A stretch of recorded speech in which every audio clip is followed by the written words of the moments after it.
A single black mother just did something that makes no sense. $11 in her bank account, 2 hungry kids at home, a broken heater in her apartment, and a winter night so cold the city issued a survival warning. She saw him, a white man slumped on a bench, lips turning gray, shaking like his body was giving up. She didn't think. She unzipped her only coat and draped it over his shoulders. Here. Stay with me, okay? He looked up at her, confused, Stay barely with me. conscious. You're gonna be all right. I got you. That one decision should have broken her. Instead, it changed her life forever. Because the man she just saved, he wasn't just some stranger. And what he did 3 days later left her standing in the middle of a room, shaking, unable to speak. But to understand why, we need to go back to the beginning. Cora Finley was 34 years old, single mother of 2, and every single day of her life ran on a system she built with her own hands because nobody else was going to build it for her. 5:30 a.m., alarm goes off. No snooze, never snooze. Snooze means late. Late means trouble. She swung her legs off the bed, and her feet hit cold floor. The heater had been out since November. She'd called the landlord 4 times, left messages, sent texts, nothing. Just silence and a cold apartment. First stop, the kitchen. She packed 2 lunches side by side on the counter. Peanut butter sandwiches, apple slices she'd cut the night before, a juice box each. She wrote a little note on a napkin for Jalen. "You're brilliant. Don't forget it. Mom." She'd been doing that since he was 6. He pretended it embarrassed him. She knew he kept every single one. Then, Nyla's hair. 5 years old and already had opinions about everything, especially her braids. Cora sat her on a kitchen stool, fingers moving fast, twisting and pulling, while Nyla hummed some song she'd learned at daycare. In Nyla's lap sat a stuffed rabbit, one ear missing, fur matted from years of love. That rabbit went everywhere. Nyla called him Captain. "Mama, Captain's cold," Nyla said. "I know, baby. Mama's cold too." She layered both kids in extra shirts under their school clothes. Jalen noticed. He always noticed. "The heater's still broken?" he asked. "It's getting fixed soon. You said that last week. And I'll say it again next week if I have to. Put your shoes on." That was Cora. No complaints, no self-pity, just forward. Always forward. She dropped the kids at school by 7:45, kissed them both at the gate, and walked 3 blocks to catch the Route 9 bus downtown. The bus dropped her in front of a building that looked like it belonged in a different world. Glass and steel, polished marble lobby. The kind of place where people wore suits that cost more than her rent. Cora worked here as a night shift janitor, but on days when they were short-staffed, she pulled doubles, morning prep and night cleanup. Today was one of those days. She changed into her uniform in the basement locker room. Gray polo, gray pants, name badge clipped to her chest. She grabbed her mop and cart and headed upstairs. The lobby was already buzzing. Men and women in tailored coats, tapping on phones, carrying coffee cups that cost $6 each. Nobody looked at Cora. She was furniture. She was wallpaper. She was the woman with the mop who existed somewhere below their line of sight. Her supervisor, Derek Shaw, found her within 10 minutes, clipboard in hand, frown already loaded. "Finley, you clocked in at 8:02 yesterday." "The bus was late, Mr. Shaw." "The bus is always late. That's your problem, not mine. One more write-up and we're having a different conversation." He walked away before she could respond. She stood there, mop in hand, jaw tight. Then she exhaled, slow, controlled, and went back to work. She mopped the lobby floor, cleaned the restrooms on the first 3 levels, emptied trash bins in the break rooms. And every single shift, every single night, she walked past the same hallway near the elevator bank. The hallway had a wall of framed portraits, executive portraits, men and women in dark suits, professional smiles, gold nameplates underneath. The company's founders, board members, leadership team. Cora had walked past that wall hundreds of times. She never stopped. She never looked. Why would she? Those faces had nothing to do with her life. Shift ended at 4. She caught the bus back uptown, picked up the kids from Miss Brenda's apartment. Brenda Odom, 3 doors down, unofficial grandmother to half the building. "You look thin, girl," Brenda said at the door. Her eyes dropped to Cora's coat, elbows worn through, zipper half broken. "Take Raymond's old parka. It's just sitting in the closet." "I'm fine, Miss Brenda. Save it for someone who really needs it." Brenda gave her a look. The kind of look that said, "You are someone who really needs it." But she didn't push. Back in the apartment, Cora heated leftover soup on the stove. They ate together at the small kitchen table.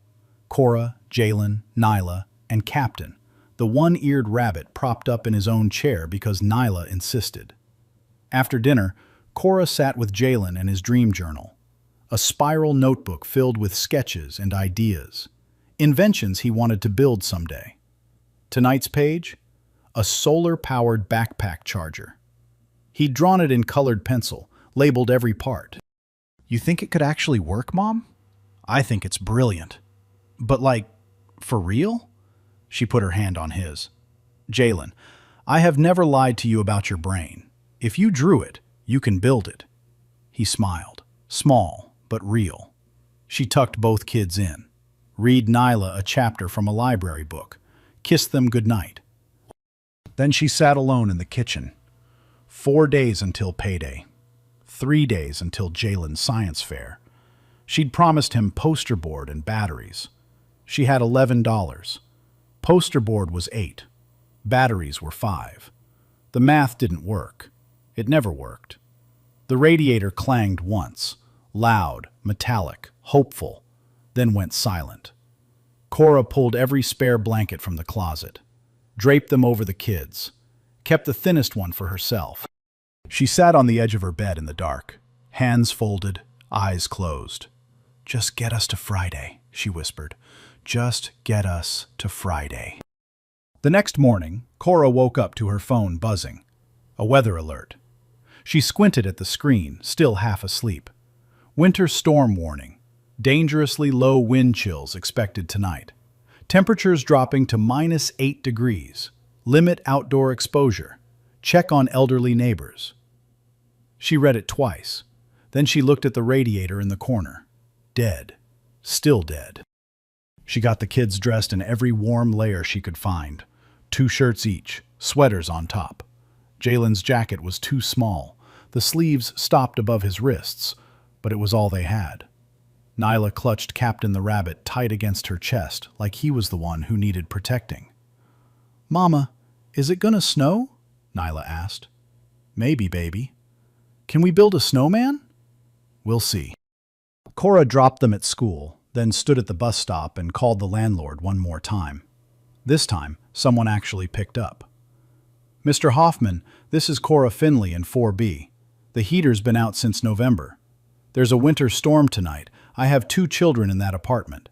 A pause. Then, "I'll send someone when I can." "When you can? Sir, it's going to be -8 tonight. My kids—" "I said I'll send someone. I got other tenants too, Miss Finley." He hung up. Cora stared at her phone. She wanted to scream. She wanted to throw it. Instead, she put it back in her pocket and got on the bus. At work, Derek Shaw wrote her up again. This time for a scuff mark on the 3rd-floor hallway she'd supposedly missed. She signed the form without a word. What was she going to do? Argue? She needed this job. She needed every single hour. By 3 o'clock, the sky had turned the color of iron. The wind picked up. You could hear it pressing against the office windows like something trying to get in. Cora clocked out and took the bus uptown. She picked up the kids from Brenda's, brought them home, and piled every blanket in the apartment onto Jalen's bed. All 3 of them would sleep there tonight. Body heat. That was the plan. Then her phone rang. Pastor Gerald Davis. "Cora, I'm sorry to call like this. I know you're off today. But we're opening emergency warming beds at the church tonight, and I'm short 3 volunteers. Diane's got the flu. Tommy's car won't start. I wouldn't ask if I wasn't desperate." Cora closed her eyes. She was exhausted. Her body ached. Her kids needed her here. But she thought about the people who would show up at that church tonight. The ones sleeping on benches. The ones with nowhere to go. Somebody's mother. Somebody's father. Somebody who didn't have a Brenda 3 doors down. "What time?" she asked. 6 to 10. I'll have someone drive you to your bus stop after." She looked at Jalen. He was reading to Nyla on the bed, both of them buried under blankets. Captain the Rabbit tucked between them. "I'll be there," she said. She walked the kids back to Brenda's apartment. Brenda didn't ask questions. She just opened the door, pulled the kids inside, and handed Cora a thermos of hot coffee.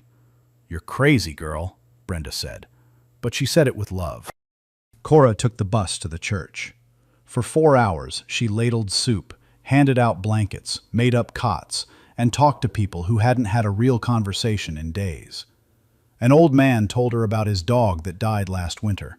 A young woman showed her a picture of a baby she was trying to get custody of. A teenager sat in the corner and didn't say a word, but ate 3 bowls of soup and fell asleep in a chair. At 10 o'clock, Pastor Davis thanked her. One of the other volunteers offered to drive her to her bus stop. She said goodnight and climbed out of the car at the Route 9 stop on the edge of downtown. The wind hit her like a wall. She checked the transit app. Bus delayed. 25 minutes. 25 minutes in this cold. She could feel it already. The wind cutting through her thin coat like it wasn't even there. Her fingers went numb in seconds. She shoved her hands under her arms and paced back and forth on the sidewalk. The street was empty. No cars, no people. Just the buzz of a dying streetlight and the sound of wind pushing trash across the pavement. And then she saw him. An older white man, sitting on the bus stop bench. No coat, no hat, dress shirt half untucked and whipping in the wind. His head was down. His shoulders were shaking. She stopped pacing. His lips were grayish blue. His hands trembled in his lap. He was mumbling something she couldn't hear over the wind. She looked at his shoes. Leather Oxfords. Expensive. Completely wrong for this weather. And on his wrist, a watch. Heavy, gold-rimmed, catching the light from the street lamp. Something about him didn't add up. This man wasn't homeless. He wasn't dressed for the street. He looked like someone who had walked out of a warm room and forgotten to come back. His eyes drifted up to hers, unfocused, lost. Cora's heart dropped into her stomach. Every part of Cora's brain told her to stay where she was. Stay warm. Mind your business. The bus is coming. You've done enough today. But her body was already moving. She walked toward the bench, slowly, carefully, the way you approach someone who might break if you move too fast. "Sir?" she said. "Sir, are you okay?" He didn't answer, just kept shaking. His jaw was clenched so tight she could see the muscles in his neck straining. She knelt down in front of him, put herself in his line of sight. "Hey, look at me. Can you look at me?" His eyes found hers. Blue eyes, watery, confused. Like a man who had just woken up and didn't know where he was. "Where's your coat?" she asked. He blinked, looked down at himself like he was noticing for the first time. I was at the dinner. The car was supposed to come." "What car? Do you have someone you can call?" He patted his pockets. Slow, clumsy. No phone, no wallet, nothing. "It's gone," he whispered. "Everything's gone." Cora looked up and down the street. Empty. Not a single person. Not a single car. The street light above them flickered twice and buzzed. She looked at the man again. His lips were getting worse. The grayish blue was spreading. His whole body shook in waves now. Not small shivers, but deep, violent tremors that rocked the bench. She knew what hypothermia looked like. She'd seen it at the shelter. She'd seen what happened when it went too far. She didn't have time to think. She didn't have time to weigh the options. She didn't have time to calculate what this would cost her. She unzipped her coat, her only coat. She pulled it off her shoulders and the cold hit her like a punch to the chest. Instant. Brutal. The wind went straight through her sweater and grabbed her ribs. She draped the coat over the man's shoulders, tucked it around him, zipped it up to his chin. "Here," she said. "Stay with me, okay?" He looked at her. Really looked at her. His mouth opened, but nothing came out. "What's your name?" she asked. "Edmund," he said, barely a whisper. "I'm Cora. The bus is coming, Edmund. We're going to get you warm." She sat beside him on the bench, pressed her shoulder against his to share what little body heat she had left. She rubbed his arms through the coat, fast, firm strokes, trying to push warmth into him through friction. "Stay with me, Edmund. Keep talking. Tell me something. Tell me anything." He was quiet for a long moment. Then, in a voice so thin it almost disappeared in the wind, "My Helen, she's gone." Cora's hands stopped moving, just for a second. "Helen?" she said softly. "My wife, 41 years. She's gone. 3 months now." His eyes filled. He wasn't shaking from the cold anymore. Or maybe he was. Maybe it was both. Maybe the cold and the grief had become the same thing, and he couldn't tell the difference. Cora understood something in that moment. This man didn't just wander out into the cold by accident. He drifted out, the way people do when the loss is too heavy to carry inside 4 walls. When staying still feels like drowning. When walking into the freezing dark feels easier than sitting alone in a warm room with an empty chair across from yours. She didn't say, "It'll be okay." She didn't say, "I'm sorry for your loss." She just took his hand, held it tight, and stayed. The wind screamed around them. Cora's teeth chattered so hard she could feel it in her skull. Her fingers were white. Her ears burned. Every breath felt like swallowing glass. She pulled out her phone. 3% battery. She dialed 911. "I'm at the Route 9 bus stop, corner of Ashland and 12th. There's an older man here, no coat, showing signs of hypothermia. His lips are blue. He's disoriented. Please send someone." "Ma'am, we have an ambulance in the area. Estimated arrival 12 minutes. 12 minutes. She looked at Edmund. 12 minutes was a long time. Too long if his body decided to give up. She shifted positions, stood up and moved to the side of the bench closest to the wind. She planted her feet and blocked it with her own body. She became his wall. Her whole body screamed at her to stop. Her muscles locked, her vision blurred at the edges. But she stayed. She flagged a passing car. It didn't stop. Another one. Same thing. Headlights sweeping past like they didn't see her, or didn't want to. "Edmund, stay with me. Talk to me. What did Helen look like?" A pause. Then, "Red hair. She had red hair. Even at 60, she wouldn't let it go gray. Dyed it every month. I used to tell her she looked like a sunset." Cora smiled through her chattering teeth. "She sounds beautiful." She was. She was the most beautiful thing I ever saw. "Then you hold on to that, okay? You hold on to that picture of her. Because she wouldn't want you sitting out here like this. You know that, right?" Edmund closed his eyes. A tear slid down his cheek and froze halfway. "I know," he whispered. Red and white lights appeared at the end of the street. The ambulance. Cora almost collapsed with relief. 2 EMTs jumped out. They moved fast. Thermal blankets, vitals check, oxygen. One of them looked at Cora. "Are you family?" "No, just someone waiting for the bus." The EMT paused, looked at Cora standing there in nothing but a thin sweater, arms wrapped around herself, shivering so hard she could barely stand. Then looked at Edmund wrapped in her coat. He didn't say anything, but his face said everything. They loaded Edmund onto the stretcher. As they lifted him, he reached out and grabbed Cora's hand. "Your coat," he said. She shook her head. "Keep it. You need it more than me tonight." He stared at her, long and hard, like he was trying to memorize her face. Every line, every detail.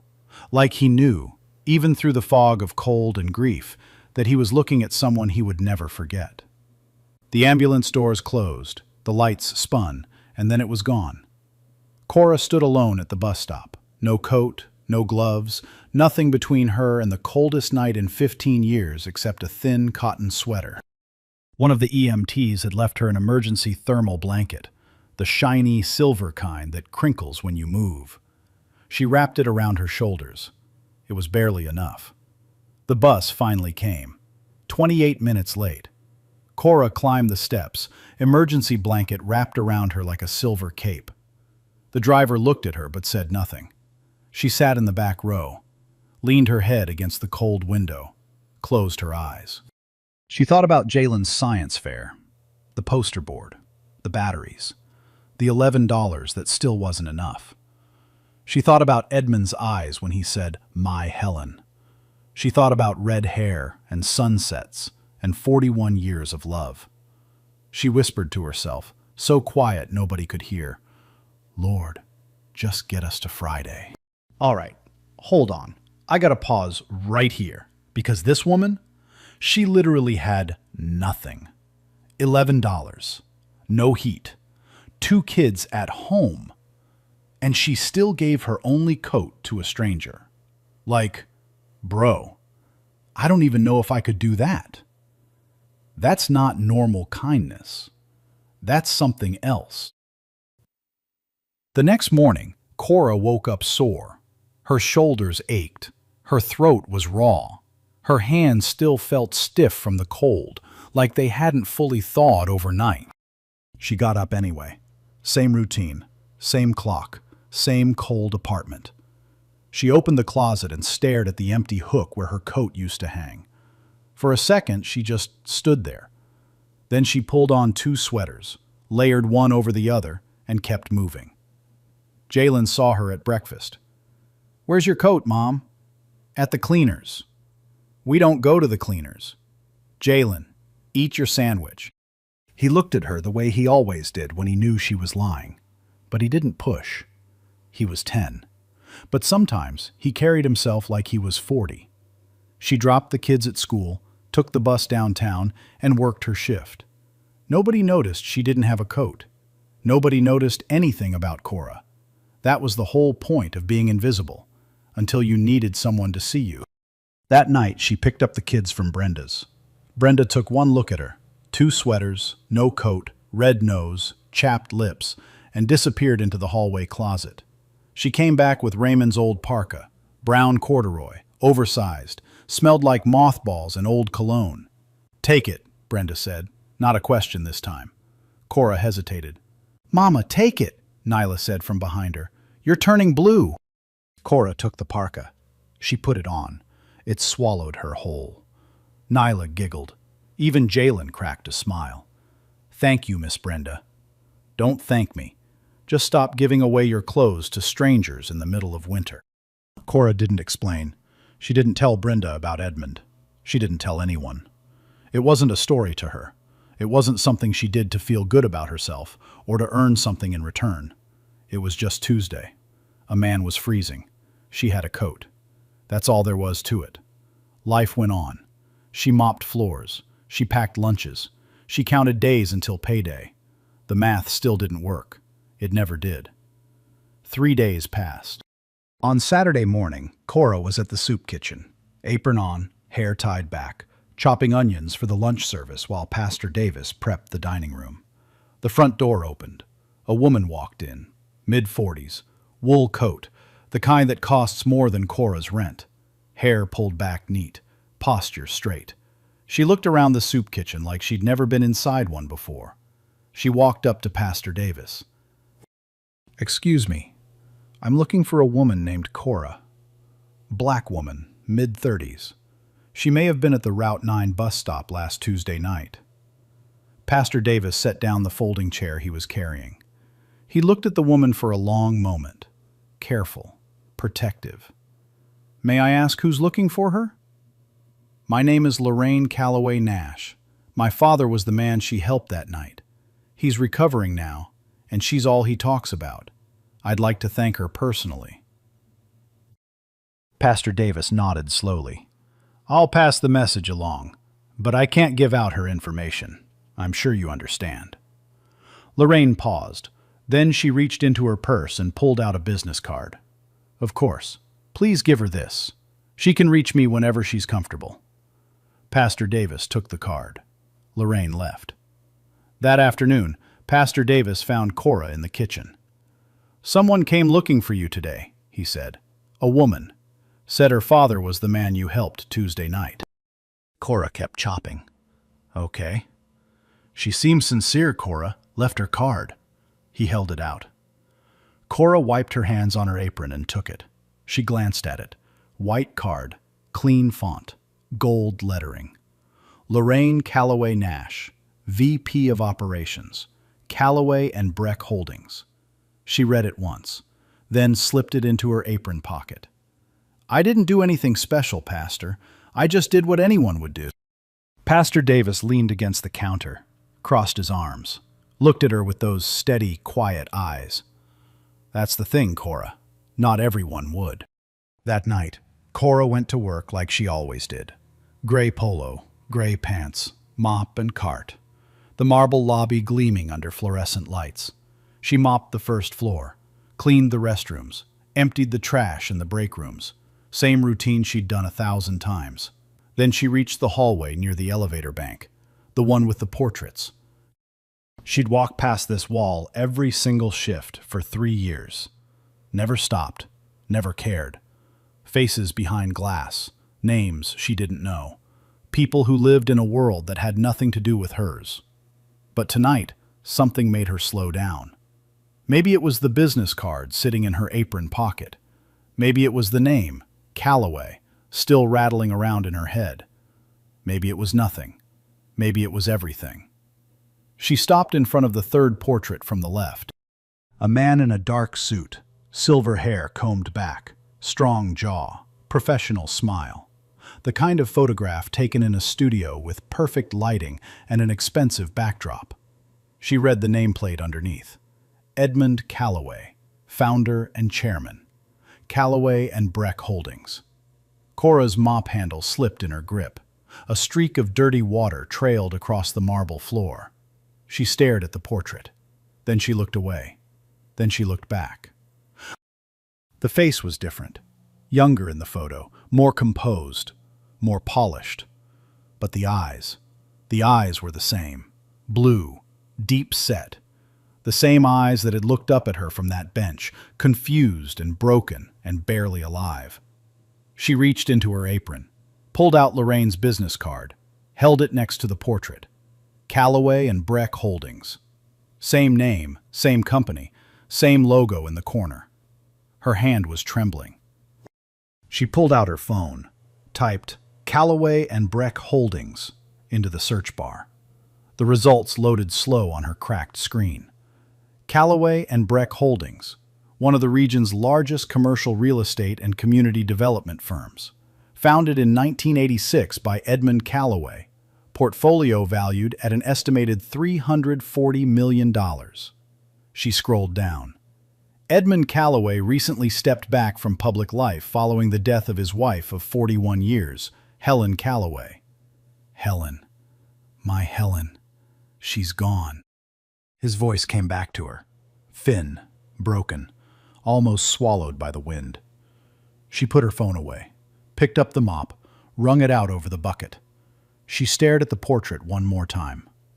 The man in the frame smiled back at her. Confident, powerful, untouchable. Nothing like the man she'd held together on a frozen bench 3 nights ago. Cora went back to work. But her hands wouldn't stop shaking. 2 days passed. Cora didn't call the number on the business card. She didn't tell anyone what she'd found. She just kept working, kept mopping, kept walking past that portrait every night and trying not to look at it. She told herself it didn't matter. She helped a man. He was okay now. That was the end of it. Whatever world Edmund Calloway lived in, the world of $340 million portfolios and corner offices and studio portraits on marble walls, that wasn't her world. It never would be. On Monday evening, She was sitting at the kitchen table helping Jalen glue planets onto a foam board for his science project. Nyla was on the floor, making Captain the Rabbit fly through the air like a spaceship. The apartment was cold. The parka Brenda gave her hung on the door hook. Everything was normal. Then her phone buzzed. Unknown number. Cora stared at it. She never answered unknown numbers. It was always debt collectors, or scam calls, or the automated voice telling her she'd won a cruise she couldn't afford. It buzzed again. Something in her chest told her to pick up. She answered. "Hello? Is this Cora?" A man's voice, older, steady, but with a softness underneath, like someone choosing each word carefully. "Who's this?" A pause. "This is Edmund, from the bus stop." Cora's hand tightened around the phone. She stood up from the table, walked to the hallway, leaned against the wall. "Edmund," she said quietly, "I wasn't sure you'd answer. I asked Lorraine to find your number through the church. I hope that's all right." "It's fine." Her voice was calm, but her heart was pounding. "I wanted to call and say thank you, properly, not through a business card, not through a message, directly." Cora closed her eyes. "You don't need to thank me, Mr. Calloway." Silence on the other end. A long beat. "You know who I am," he said. "I saw your portrait, on the wall, in the building where I work." "You work in my building?" "I clean it, every night, 3rd floor down to the lobby." Another pause. Longer this time. She could hear him breathing. "Cora, I need to see you. Not on the phone, in person. There are things I want to say that I can't say like this." "Mr. Calloway, I don't want—" "I know," he said gently. "I know you don't want anything. Lorraine told me. Pastor Davis told me. Everyone who knows you told me the same thing, that you didn't do it for a reward. That's exactly why I need to see you." Cora pressed her forehead against the wall. She could hear Nyla laughing in the other room. Captain was apparently crash landing on the moon. "When?" she asked. "Thursday, 10 in the morning. I'll send a car." "You don't need to send a car. Just give me the address."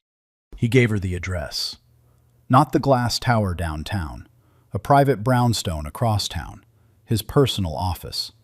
She wrote it on the back of a grocery receipt and hung up. Thursday came. Cora put on her best blouse, the white one she wore to church, pressed with an iron she borrowed from Brenda. Her church shoes, a pair of earrings Jalen had given her for Mother's Day, small silver studs from the dollar store. She looked at herself in the bathroom mirror for a long time. She took the bus across town, found the brownstone, red brick, black iron gate, ivy climbing the walls. A quiet street lined with old oak trees. It looked like money, but the kind that didn't need to shout about it. She rang the bell. A woman opened the door. Lorraine Calloway Nash. Same wool coat from the soup kitchen. Same sharp posture. But up close her eyes were her father's, blue and deep and searching. "Cora?" "Yes, ma'am." Lorraine studied her for a moment. Not cold. Not warm either. Careful. Measured. The look of a woman who had spent years protecting her father from people who wanted something from him. "Come in," she said. The inside of the brownstone was simple. Bookshelves, leather chairs, a fireplace. Photographs everywhere. Edmund and Helen. Wedding photos, travel photos, holiday photos. A lifetime framed on every surface. And then Edmund walked in. He looked different. Rested. Color back in his face, silver hair combed. He wore a navy sweater and pressed slacks. He stood straight. His eyes were clear. But the moment he saw Cora, those clear eyes filled with tears. He crossed the room, took both her hands in his, held them the way she'd held his on that bench. "Cora," he said. His voice cracked on her name. "Mr. Calloway." "Edmund, please." He didn't let go of her hands. "You saved my life," he said, "and I need you to hear that. Not just from the cold, from myself. The room went still. That night, I left Helen's memorial dinner.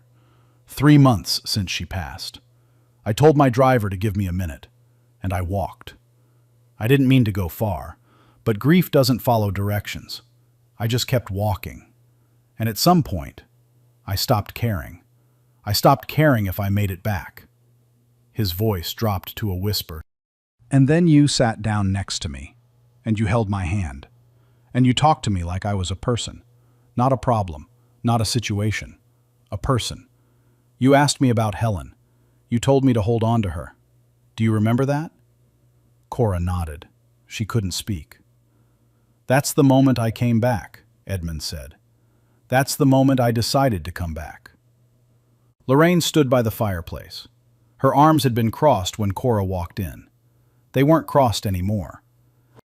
Edmund let go of Cora's hands. He walked over to the desk by the window and picked up a folder. Brown leather. Thick.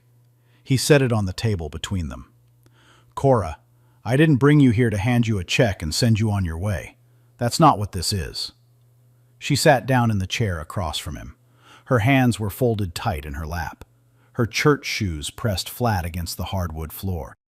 I've spent the last week thinking about that night, Edmund said. And I've spent the last week thinking about something else. Something that's been bothering me for years. He opened the folder. Callaway and Breck builds properties, shopping centers, office parks, apartment complexes. We build in communities all over this region. But here's what I realized a long time ago and never did anything about. We build in communities, but we don't build with them. We don't listen. We don't ask. We show up with blueprints and budgets and we assume we know what people need. He looked at Cora. We don't. I don't.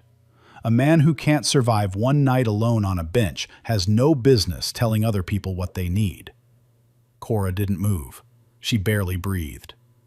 I'm creating a new division at Callaway and Breck, community outreach, focused on affordable housing, neighborhood revitalization, real partnerships with real people in the places we build. And I need someone to lead it. He slid a single sheet of paper across the table. I'm offering you the position of Community Liaison Director. Full salary, full benefits, professional development support. You'd be the bridge between Callaway and Breck and the communities we've been ignoring. Cora looked down at the paper. She read the title. She read the salary. She read it again. Her vision blurred. Mr. Edmund, I don't have a college degree. I know. I've never worked in an office. I've never been in a meeting room. I've been cleaning offices and chopping vegetables for the last 10 years. I know that too. Then why me? Edmund leaned forward. His voice was quiet but firm.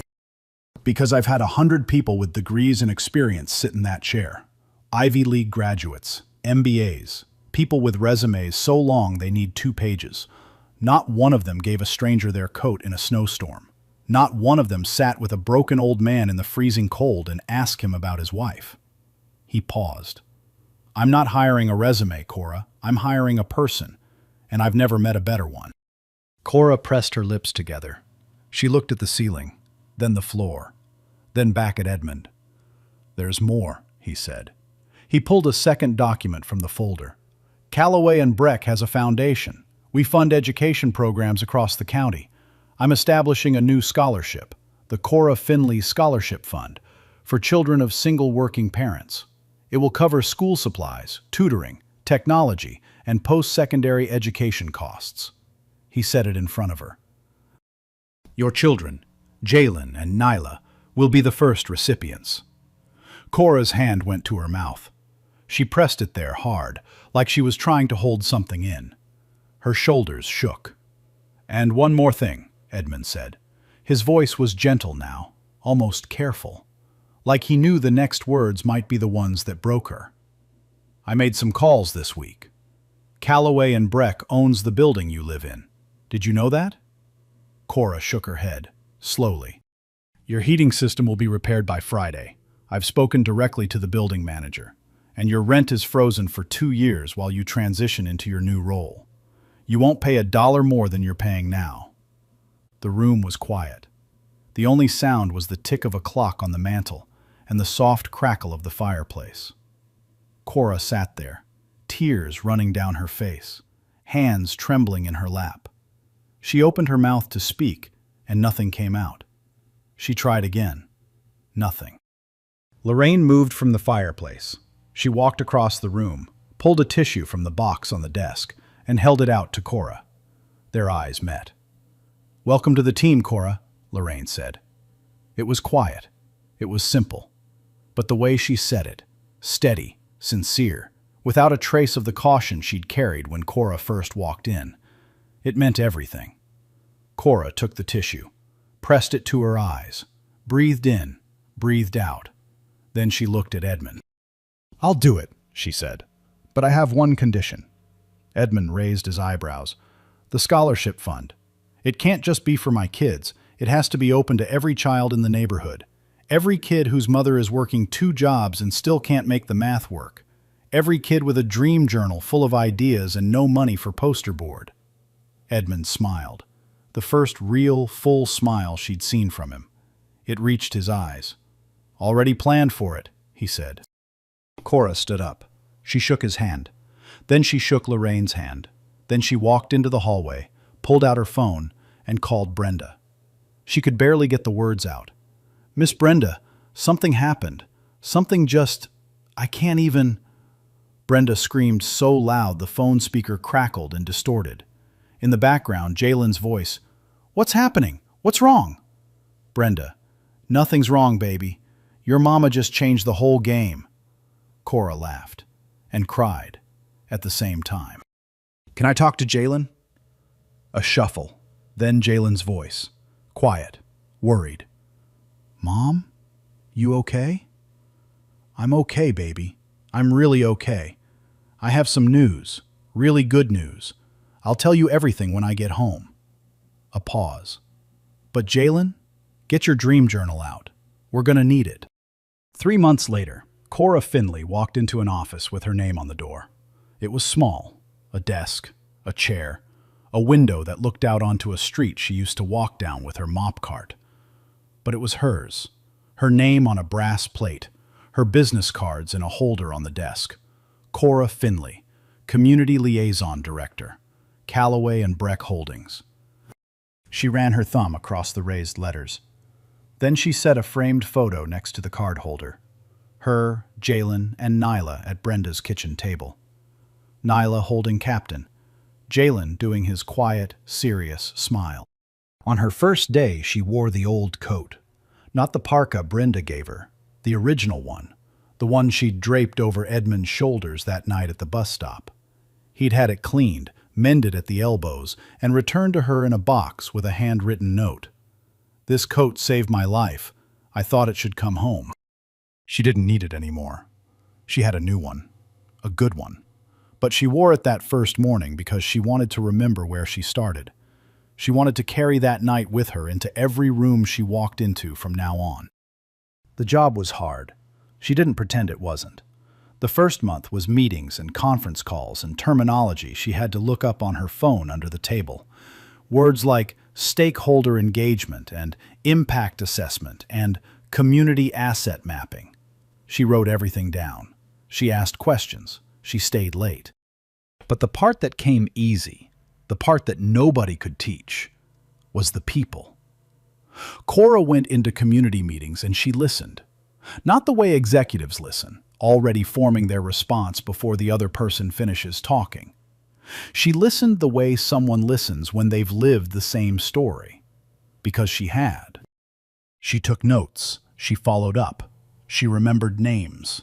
People trusted her because she didn't talk down to them. She didn't arrive with solutions. She arrived with questions. And then she fought for the answers inside boardrooms where nobody expected her to speak. One afternoon, she stepped into the elevator at the glass tower downtown, the same building where she used to mop floors. Derek Shaw was already inside, her old supervisor, clipboard still in hand, same frown. He looked at her.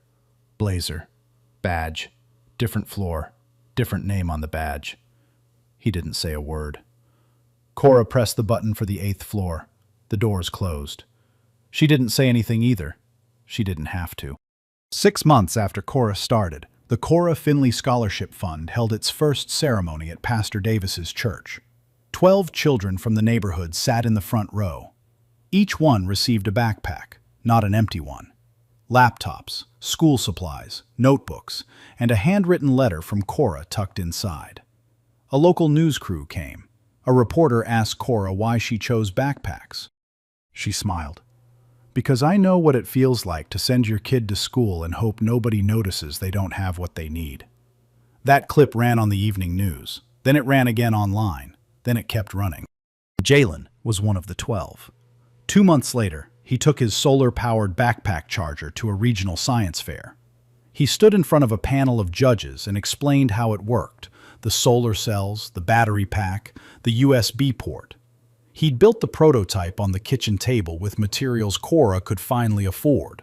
He won second place. He held the ribbon in both hands and looked at Cora in the audience. She was already crying. The ripple kept spreading. Pastor Davis's soup kitchen received a major grant from the Callaway and Breck Foundation. New stoves, new refrigerators, extended hours, a dedicated family dining room with real tables and chairs instead of folding ones. Brenda Odom started a coat drive. She called it Cora's Closet. The first winter, they collected over 400 coats. Brenda stood in the church parking lot every Saturday, sorting sizes, handing them out personally. A local nonprofit featured Cora in their annual report. The headline? "She gave away her coat. The world gave her everything back." Edmund came to the soup kitchen's grand reopening. He didn't give a speech. He didn't stand behind a podium. He stood at the serving station next to Cora, ladle in hand, serving soup to the same people Cora used to serve alone. A photographer captured the moment. Edmund in an apron, laughing. Cora beside him, shaking her head like she still couldn't believe any of this was real. That photo became the most shared image in the city's community news that month. January again. 1 year later, same city, same winter. Same cold that crawls under your skin and makes you question why anyone lives here. But this time, things were different. Cora drove to work now, a used Honda Civic she'd bought with her own money, her own salary. The heater worked. The radio worked. Nyla had claimed the back seat as Captain the Rabbit's personal aircraft. On this night, Cora took a detour. She didn't have to. She wasn't running late. She just needed to see it. She pulled up to the Route 9 bus stop, corner of Ashland and 12th, the same spot where she'd sat with a stranger on the worst night of her life and given him the only thing she had. It didn't look the same anymore. Callaway and Breck had funded a warming station here, a heated bench with a small overhead shelter, an emergency call button mounted to the post, and a shelf, open, wooden, simple, stocked with donated gloves, hats, scarves, and hand warmers. Above the shelf, a small bronze plaque. "Take what you need, leave what you can," in memory of Helen Callaway. Cora stood in front of it. She touched the plaque with her fingertips, traced the letters of Helen's name. A woman she'd never met. A woman she felt like she knew, through Edmund's voice, through his tears, through the way he said her name like it was the only word that still meant anything. "You would have liked her, Helen," Cora whispered. "She raised a good man." She stood there for a moment, wind blowing, streetlight buzzing. The same sounds as that night, but warmer now. Everything was warmer now. She walked back to her car and opened the trunk. Inside was a coat, brand new, tags still on, navy blue, good zipper, warm lining. She'd picked it out that morning, paid full price. She folded it neatly and placed it on the heated bench, right next to the shelf of gloves and hats. Then she got back in her car. She was about to pull away when she saw her. A young woman walking toward the bus stop. Early 20s, thin jacket, a toddler on her hip, bundled in a blanket that wasn't thick enough. The young woman reached the bench. She saw the coat, looked around, looked left, looked right, like she was waiting for someone to tell her it wasn't really free. Nobody came. Nobody said a word. She picked it up, held it for a second, then slipped it on with one arm, the toddler balanced on the other. She pulled it tight, closed her eyes. Cora watched from the car. She didn't wave. She didn't roll down the window. She didn't need to. She started the engine and drove home. To a warm apartment, 2 healthy kids, a dream journal full of plans, and a life she built from a single act of kindness on the coldest night of the year. Real talk. This story hit different for me. Because Cora didn't have anything, like literally nothing, and she still gave. No hesitation, no agenda, just pure kindness. In a world full of people looking the other way, she didn't. And that's the kind of thing that restores your faith in people. So let me ask you something. Have you ever done something kind for a stranger? Something small that felt like nothing at the time, and it came back to you in a way you never expected? Drop it in the comments. I want to hear your story. And if this one moved you, if Cora's story made you feel something real, hit that like button. Share it with someone who needs to hear it tonight. And subscribe so you don't miss the next one. I'll see you in the next story.